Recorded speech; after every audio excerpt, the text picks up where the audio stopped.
Друзья, привет, привет, привет. И эту идею для самоделки я хотел воплотить в жизнь уже как 1,5 года. Как только садились батарейки, или выключали свет, или вообще было темное время суток. Сразу же вспоминал, что хотел давно попробовать сделать. И вот время настало. Это вообще интересная тема для меня. Особенно, если что-то можно сделать своими руками. У меня есть вот такой комплект. Это двухкомпонентная эпоксидная смола. Эпоксидку смешиваю четко по весам, для более точных пропорций и качественной полимеризации состава. В комплекте есть еще 3 красителя, но они сегодня вообще не понадобятся, потом обязательно пригодятся. Я решил схитрить и мешал шестигранником в шурике, механизировал процесс, так сказать. Перемешивать необходимо всегда, используя 2 тары, чтобы обеспечить равномерный промес всего объема, и на стенках, и возле дна емкости. Фишкой этой идеи будет порошок, но и не только он. Есть у меня 4 цвета этого порошка, и это флуоресцентный пигментный порошок. Размешивать его старался, не образуя пузырьки, не спешил. Частицы достаточно тяжелые и со временем оседают, это тоже старался учитывать. Вы только посмотрите, что будет, если выключить свет. Просто шикардос. А? Как вам? Я выбрал салатовый цвет. Он светит ярче, да и как-то больше мне нравится. Ну ладно, продолжим. Искал долго форму для заливки, и единственное, что подошло, это футляр от большого огромного сверла. Поместил форму в стакан, и наливать удобней, и потом залью в него холодной воды, на всякий случай, во избежание перегрева и закипания смолы. Следующей частью станет полотно пилы. Мех-пила непростая, ей уже 35 лет, она еще советская. Она из стали R6M5, ей можно распилить хоть рельсу, и ничего не будет. Умели же раньше делать. Еще эту сталь называют быстрорез. Используется для создания различных режущих инструментов. Лезвия из этого материала выдерживают большие нагрузки и перегревы. Догадались, что это будет? Конечно, будет необычный нож, и он будет очень необычный. Форму, эскиз, так сказать, я позаимствовал у ножа Мора. В интернете нашел все размеры и характеристики, по ним решил делать. Чтобы оставить заводскую закалку, заготовку не перегревал и постоянно охлаждал водой при обработке. Ненормализованную сталь обрабатывать достаточно сложно, даже с применением электроинструмента. Напильником тут уже не поработаешь. Выбор пал именно на Мору, но не могут же ошибаться миллионы фанатов этого ножа. Он небольшой, удобный и очень практичный. Я не часто делаю ножи, только когда есть интересная идея по конструкции, но делать их мне очень нравится. На самодельном гриндере придал уже окончательную форму. И, кстати, под видео о изготовлении этого гриндера встречались комменты, что ведущий ролик из эпоксидки не выдержит и недели, и газлифты выйдут быстро из строя. Гриндером работаю очень часто, практически каждый день, уже больше года. С роликом все отлично, а на верхнем ролике поменял один подшипник полгода назад. Газовые упоры, они же мебельные газлифты, ради эксперимента вниз штоком так и не поставил. Хочу посмотреть, сколько протянут. Пока все отлично работает.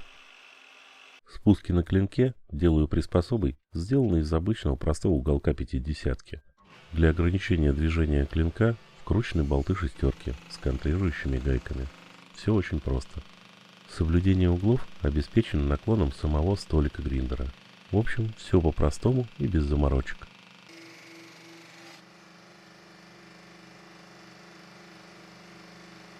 Вот и пригодилась самоделка из прошлого видео. Оказалось в применении весьма удобная штука. Подручник еще не сделал. Не знаю, стоит или нет. Пока колебаюсь. Или колеблюсь.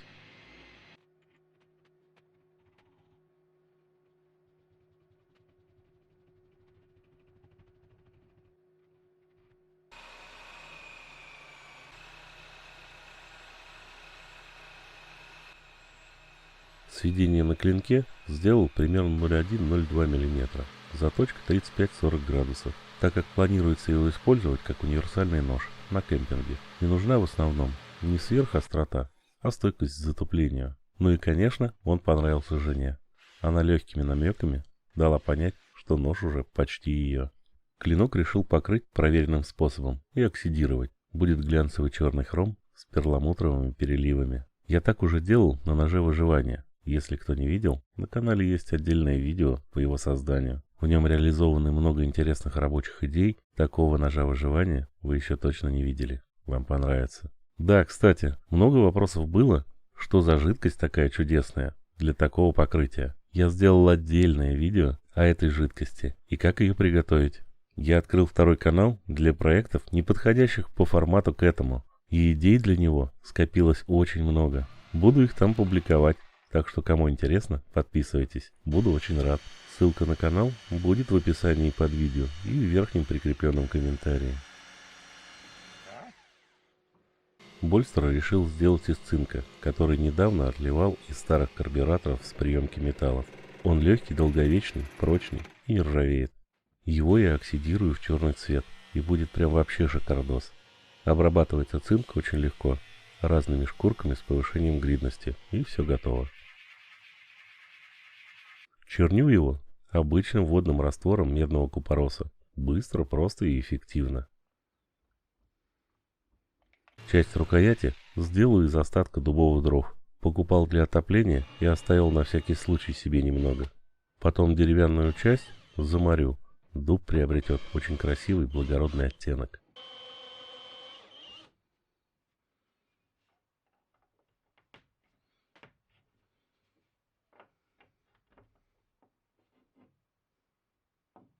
Клею все на двухкомпонентный клей-хват. Для меня он очень удобен. Он разных цветов, сразу видно, где не промес. И он не сразу схватывается, что дает время на поправку и фиксацию. Также он достаточно текуч, заходя в самые мелкие поры, и хорошо смачивает различные поверхности. И что немаловажно, клей не хрупкий после полимеризации.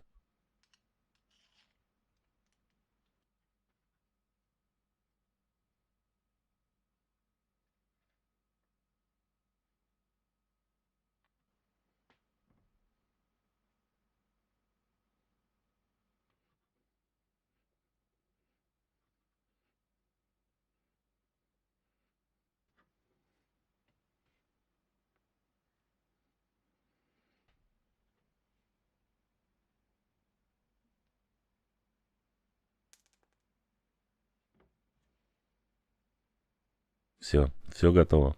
На ночь зафиксировал в импровизированной струбцине из 2 шпилек, 4 гаек и 2 деревяшек. Осталось только обработать. Беседка, она же мастерская, ждет тепла. Стройка временно прекратилась. Весной продолжу. Жду прям с нетерпением. Зашла соседская любопытная кошка. Наверное, чувствует приближение весны. Порядком уже поднадоел этот снег и морозы.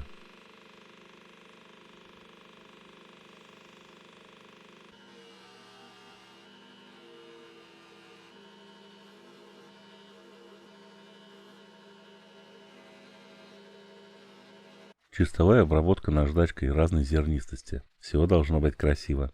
Морить дуб буду аммиаком из аптеки. Несколько раз прошелся смоченной ваткой и завернул в пищевую пленку. Потом пропитаю льняным маслом из продуктового магазина и выключу свет. Посмотрим на главную идею ножа. Ребята, если понравилось, лайкос, подписка, колокольчик, чтобы не пропустить следующие интересные видео.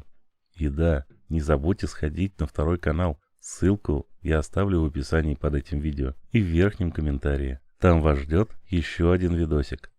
Нож получился отличный, оригинальный, не такой, как у всех. Нет, он не светит как фонарь, но ночью его я точно не потеряю и всегда будет его видно. Отличная сталь и интересное новое решение рукояти.